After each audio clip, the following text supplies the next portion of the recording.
Hai, selamat datang kembali di channel Sinema Singkat. Destinasi terbaik untuk alur cerita film yang pastinya dengan film-film yang menarik dan juga seru untuk ditonton.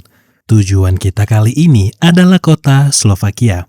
Ya, di kota ini ada seorang psikopat gila yang menargetkan para wisatawan menjadi korban kegilaannya. Apa alasan dia melakukan ini semua? Apakah karena hanya untuk kesenangan saja? Atau ada sesuatu yang lebih gila, bisnis organ misalnya? Tanpa berlama-lama lagi, langsung saja inilah dia, Hostel.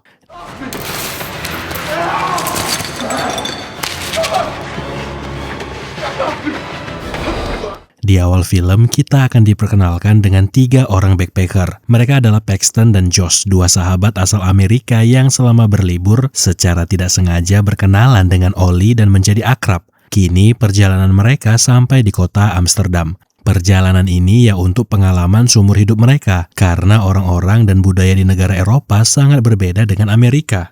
Banyak hal-hal baru yang mereka alami selama di negara Eropa, termasuk wanita-wanita di kota ini. Kota Amsterdam tidak semudah yang mereka kira. Mereka tidak sekeren yang mereka pikirkan. Para wanita-wanita Amsterdam tidak tertarik dengan wajah dan penampilan mereka, terutama Josh dengan tas pinggang yang membuat dia seperti orang tua.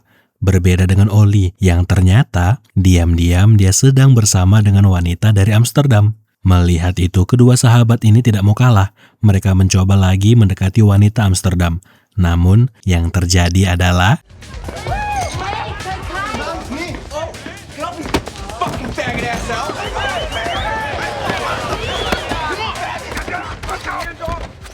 mereka malah diusir dari klub ini karena Josh membuat keributan dengan warga lokal. Ya, pada akhirnya ketiga orang ini pun menghabiskan waktu di sebuah tempat lokalisasi terkenal di kota Amsterdam.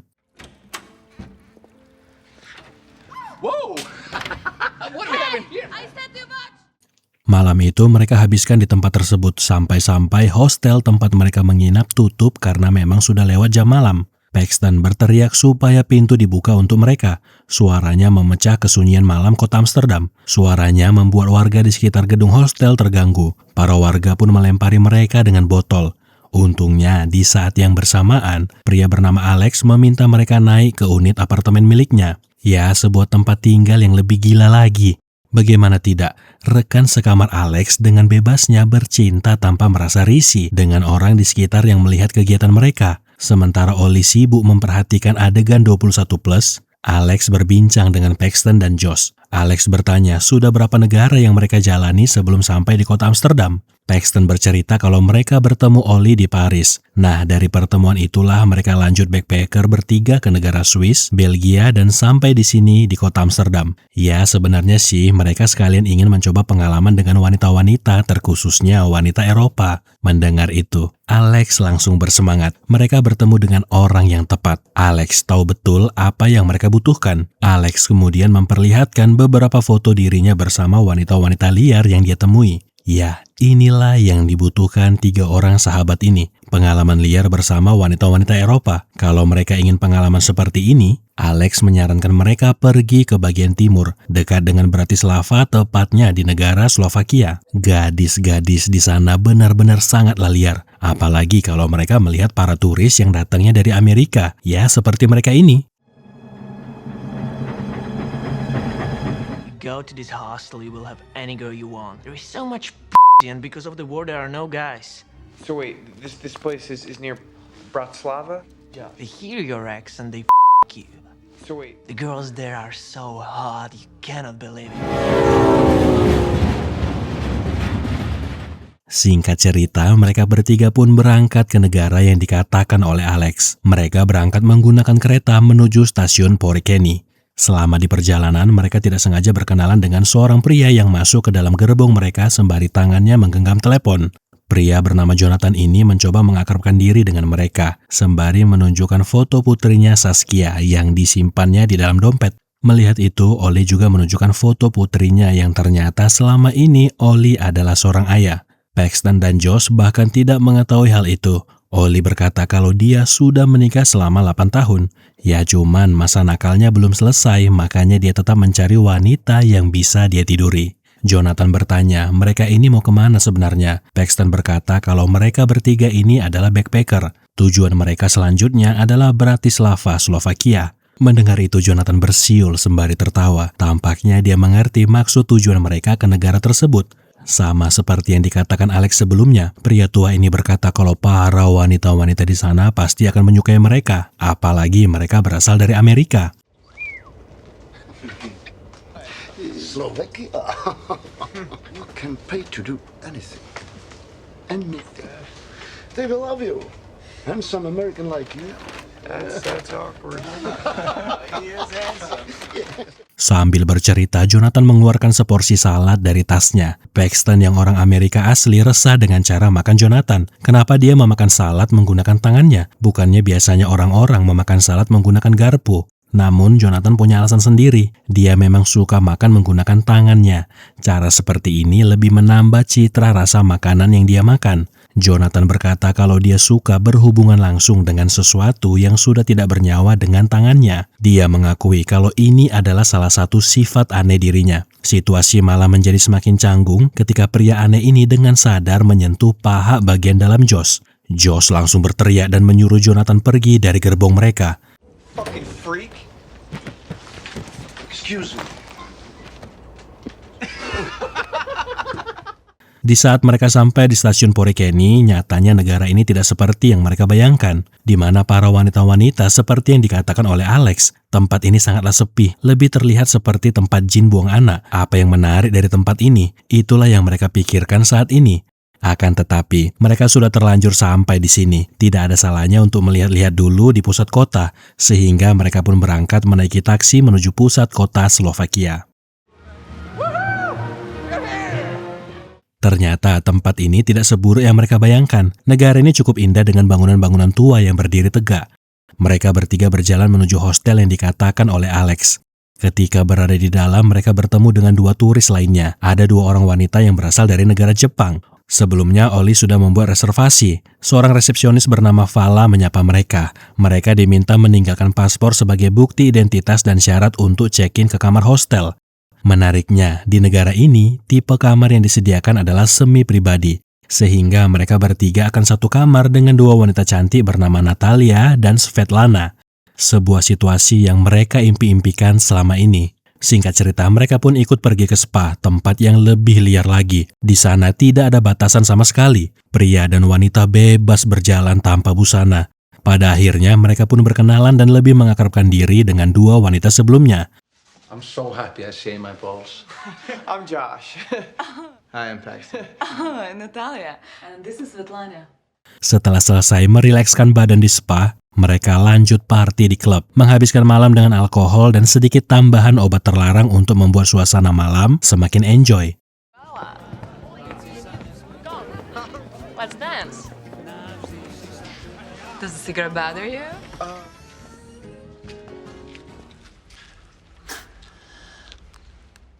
Ketika Josh keluar dari klub mencoba mencari angin segar, dia malah dipala oleh sekumpulan anak kecil yang dengan brutalnya mengancam dia dengan benda tajam. Sampai di mana ada seseorang yang muncul dan melemparkan sejumlah koin. Orang itu adalah Jonathan. Di malam itu, Josh bertemu kembali dengan Jonathan. Merasa berhutang karena nyawanya tadi diselamatkan, Josh pun mentraktir Jonathan minum sembari meminta maaf karena perlakuannya tadi siang sewaktu di kereta. Jonathan bercerita kalau dulu dia juga seperti mereka, menghabiskan masa mudanya bersenang-senang dengan wanita-wanita. Namun semuanya berubah ketika dia memutuskan untuk berkeluarga dan mempunyai seorang putri. Di saat Jonathan menceritakan kisah hidupnya, Josh memperhatikan ada sebuah tato kecil di lengan Jonathan. Excuse me, it's my turn now.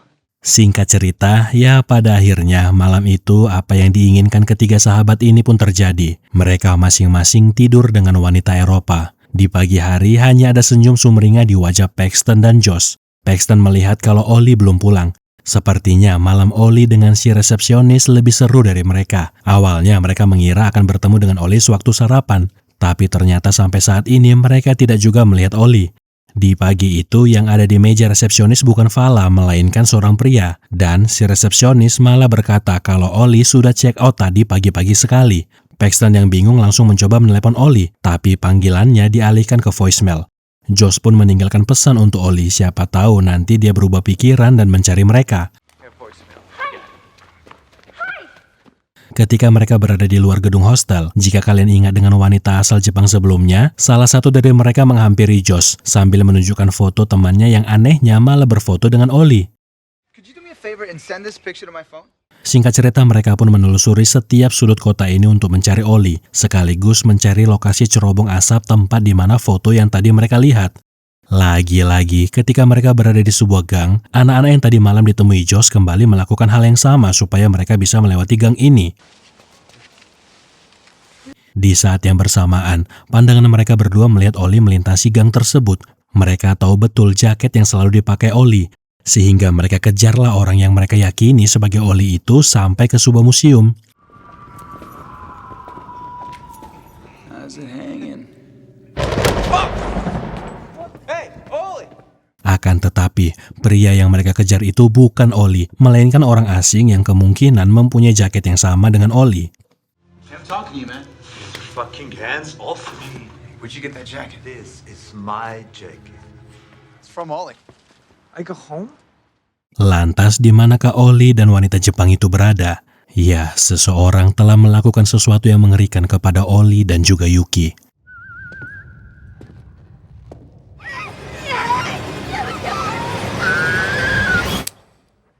Sesaat setelah mereka kembali ke hostel, Josh masih mencoba menghubungi Oli, siapa tahu handphonenya sudah aktif. Paxton kemudian bertanya ke Kana, kapan harusnya mereka kembali ke Jepang? Dia menawarkan ke Kana bagaimana kalau mereka naik kereta yang sama. Di saat yang bersamaan, mereka kembali bertemu dengan dua wanita sebelumnya. Mereka berinisiatif mengajak Josh dan Paxton kembali ke klub. Namun di situasi ini, Josh menolak ajakan itu karena dia lebih mengkhawatirkan keselamatan Oli ketimbang bersenang-senang dengan dua wanita ini. Ya memang sih, pergaulan yang buruk akan merusak kebiasaan yang baik. Sehingga pada malam itu, akhirnya Josh pun memilih ikut pergi ke klub bersama Paxton dan dua wanita itu. Di malam itu, masih dengan pikiran yang kalut, Josh menghabiskan banyak sekali alkohol. Dia pun memilih pulang sendirian ke hostel, sementara Paxton memilih tinggal bersama wanitanya. Dengan langkah yang sempoyongan, Josh kembali ke hostel. Si resepsionis wanita yang melihat langkah aneh Josh pun membantunya naik ke kamar tempat mereka menginap. Sementara di tempat lain, dua wanita Eropa ini malah membiarkan Paxton sendirian dalam lamunannya. Paxton memilih beranjak dari tempat duduknya, meninggalkan mereka. Tapi sialnya, dia malah terjebak di ruangan gudang dan tertidur di sana. Ketika terbangun dari celah kecil, Paxton mencoba melihat apakah ada orang yang bisa membukakan pintu untuknya.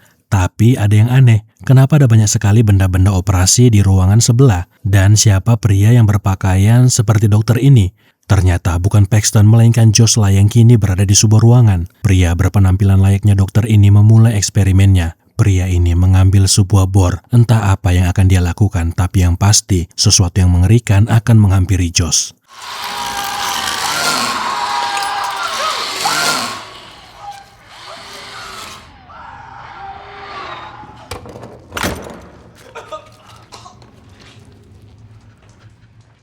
Selesai melubangi tubuh Josh, pria berpenampilan dokter tadi melepas maskernya. Dan eng-ing-eng, pria itu adalah Jonathan. Masih dengan rasa sakit yang luar biasa di tubuhnya, Josh bertanya kenapa dia melakukan hal ini. Jonathan bercerita kalau dari dulu sekali dia ingin menjadi seorang ahli bedah. Tapi tremor sialan ini mengubur mimpinya.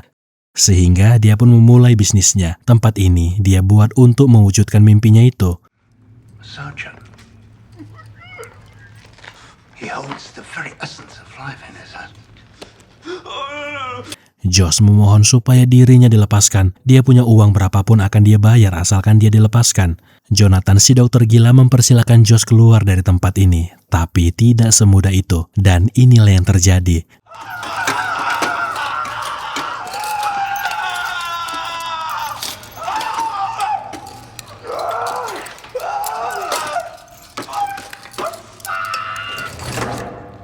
You're free to go. Dengan sekuat tenaganya, Josh mencoba merangkak demi mencapai pintu yang ada di depannya. Di saat Josh tinggal sedikit lagi mencapai pintu itu, Jonathan muncul menarik rambut Josh sambil mengatakan tepat di telinganya kalau dia tidak perlu uang karena semua orang yang ada di sini bekerja untuknya. Kita kembali ke Paxton. Pemilik bar membangunkan dirinya. Masih dalam keadaan pengar, Paxton keluar dari bar berjalan dengan langkah sempoyongan kembali ke hostel. Ketika dia sampai di hostel, resepsionis malah memberikan tas punggungnya, padahal dia belum mau check out dari hostel ini. Paxton berdebat karena merasa dia benar. Lagi pula, temannya Josh tadi malam masih tertidur di kamar tempat mereka menginap, sehingga Paxton meminta kunci kamarnya lagi. Nah, disinilah letak keanehan hostel ini. Mulai dari tamu hostel yang hilang sampai rekan sekamar yang melakukan pola yang sama. Ketika Paxton masuk kembali ke dalam kamar, ada dua wanita lain yang mengajaknya ke spa. Sama seperti pertama mereka tiba di hostel ini. Merasa ada keanehan, dia mencoba menelepon Josh mencari di mana keberadaan sahabatnya ini. Tapi sama seperti Oli, Josh tidak bisa dihubungi. Di saat yang bersamaan, dia melihat Svetlana dari kejauhan. Dia mencoba mengejar wanita itu, tapi taksi yang membawanya berhambus pergi. Kemudian dia pun pergi mencoba mencari letak bangunan yang sesuai dengan foto terakhir kali Oli dan Yuki terlihat. Cerobong asap di ujung sana adalah petunjuk untuknya. Sudahlah sahabatnya hilang, satu-satunya alat komunikasinya malah dirampok. Dia tidak punya pilihan selain meminta bantuan ke kepolisian setempat. Tapi ya ternyata di belahan dunia manapun sama saja, dia tidak mendapatkan layanan dan bantuan seperti yang diharapkan. He just wouldn't check out without so much as leaving a note. We have his picture.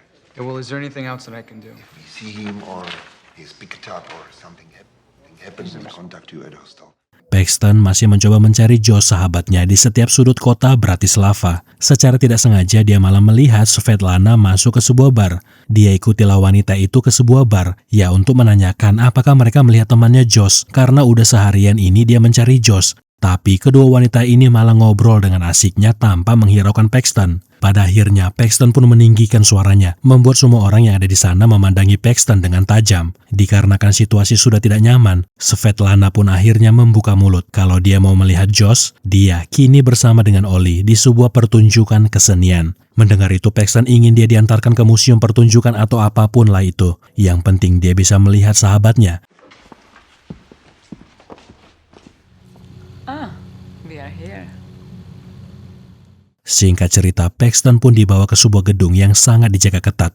Di seluruh gedung ini dijaga oleh pria dengan pakaian serba hitam dengan postur tubuh yang besar pula. Sebelum Paxton masuk ke dalam gedung ini, ada seorang pria Asia yang berkata supaya dia berhati-hati kalau masuk ke dalam gedung itu, karena dia bisa menghabiskan uang yang sangat banyak di dalam sana. Itulah yang dikatakan oleh pria Asia tadi. Paxton hanya bisa berdiri memandangi pria itu sambil bertanya-tanya apa maksud dari perkataannya. Svetlana membawa Paxton masuk ke dalam gedung ini, bangunan yang luas dan kosong. Svetlana menunjukkan kalau di ruangan sanalah Josh berada.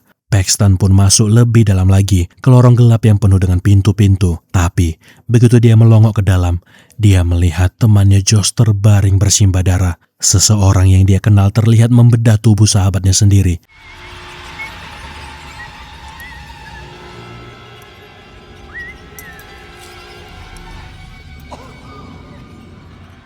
Tempat gila macam apa ini? Dan apa yang dilakukan orang-orang ini? Svetlana tertawa puas ketika melihat wajah ketakutan Paxton. Ya, tentu saja dia bergembira karena dengan mengantarkan Paxton ke tempat ini, dia akan mendapatkan uang yang lebih banyak lagi. Seketika dari belakang, dua pria bertubuh besar menarik Paxton. Dia dibawa paksa masuk ke dalam sebuah ruangan. Kemudian mereka menyekap Paxton, mendudukkan dia di sebuah kursi.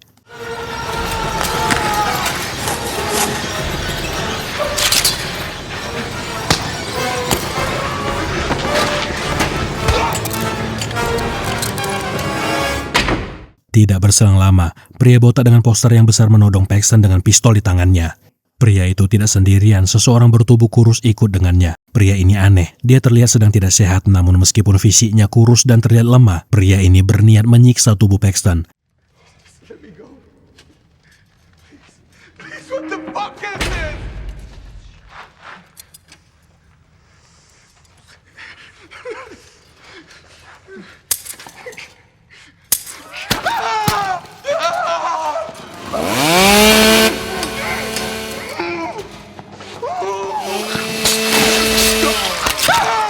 Dengan gergaji mesin, dia memotong dua jari milik Paxton. Tapi di saat pria itu berniat ingin menghilangkan nyawa Paxton, dia malah tersandung dan inilah saatnya Paxton menyerang balik.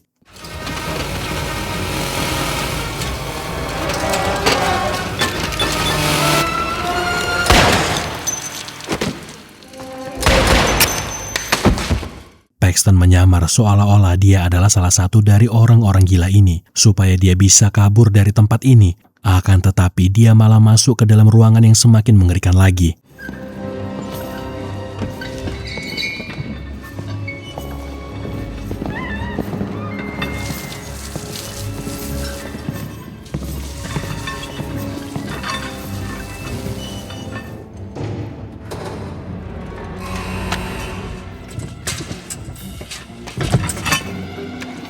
Cerobong asap yang dia lihat sebelumnya adalah asap dari pembakaran potongan-potongan tubuh manusia. Paxton tidak punya pilihan selain bersembunyi di balik potongan-potongan tubuh ini. Disitulah akhirnya dia tahu di mana Oli berada. Begitu ada kesempatan, Paxton menyerang si Algojo dan kembali mencoba kabur dari tempat ini.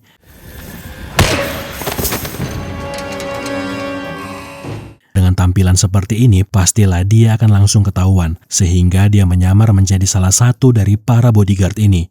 Disinilah Paxton mengetahui kebenaran dari tempat mengerikan ini. Tempat ini memang sengaja dibuat untuk orang-orang kaya yang punya hobi gila, yaitu menyiksa manusia.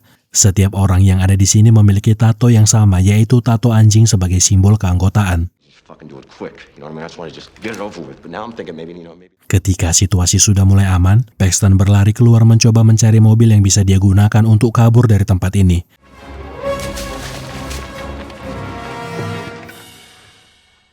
Tapi dia tidak bisa pergi begitu saja. Ada satu hal lagi yang harus dia lakukan, yaitu menyelamatkan Kana.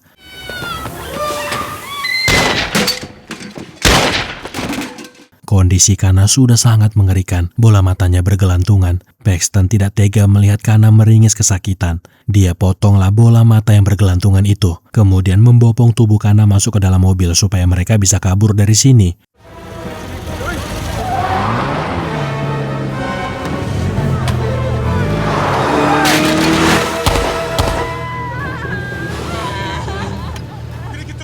Mereka memang berhasil kabur dari gedung mengerikan itu, tapi ketika mereka berada di sebuah gang, Paxton melihat orang-orang sialan yang menjebak dia dan juga sahabatnya. Inilah saatnya membalas orang-orang itu.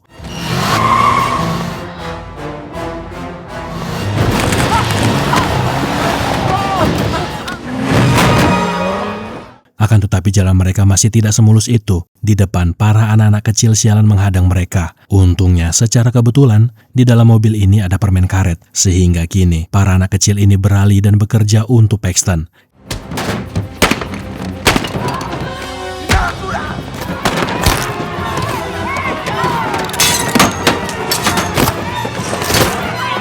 Kepolisian ternyata sudah terafiliasi dengan Jonathan. Polisi memberhentikan setiap mobil yang melintas hanya untuk mencari buruan mereka yang lepas. Situasi ini tidak baik untuk mereka. Pilihannya adalah keluar dari mobil ini dan lari ke stasiun Porikeni. Sialnya, para bodyguard juga sudah berjaga-jaga di sana. Ketika berada di stasiun, Paxton melihat ada peti kemas. Sepertinya mereka bisa mengendap masuk ke dalam peti tersebut dan bersembunyi di dalamnya. Di saat Kana melihat bentuk wajahnya saat ini, hatinya hancur. Wajahnya sudah sangat mengerikan. Dia tahu pastinya tidak akan ada orang yang mau menerima dirinya. Sehingga inilah yang dia pilih. Dengan begini perhatian orang-orang pasti teralihkan. Sehingga Paxton bisa menyelinap masuk ke dalam kereta.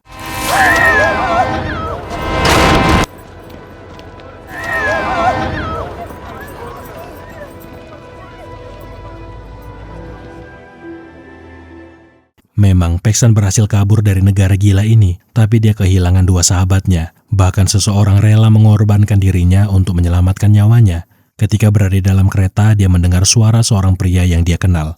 Ya, di dalam kereta itu ada Jonathan. Sama seperti sebelumnya, dia mencari para turis-turis bodoh yang bisa dijadikan korban. Kereta yang Paxton naiki berhenti di sebuah stasiun. Ternyata di hari itu, Jonathan bertemu dengan putrinya Saskia. Dengan wajah yang penuh dengan dendam, Paxton mengikuti Jonathan.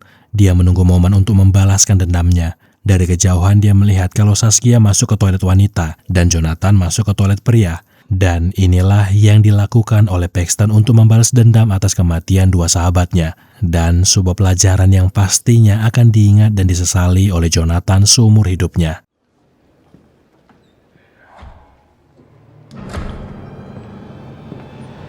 Saskia! Saskia! Saskia! Saskia! Saskia! Nah itu dia tadi film gila bertemakan psikopat. Semoga film tadi cukup untuk memenuhi asupan subscriber Sinema Singkat. Dan bagaimana, apakah kalian puas dengan endingnya? Sampai ketemu di konten menarik lainnya.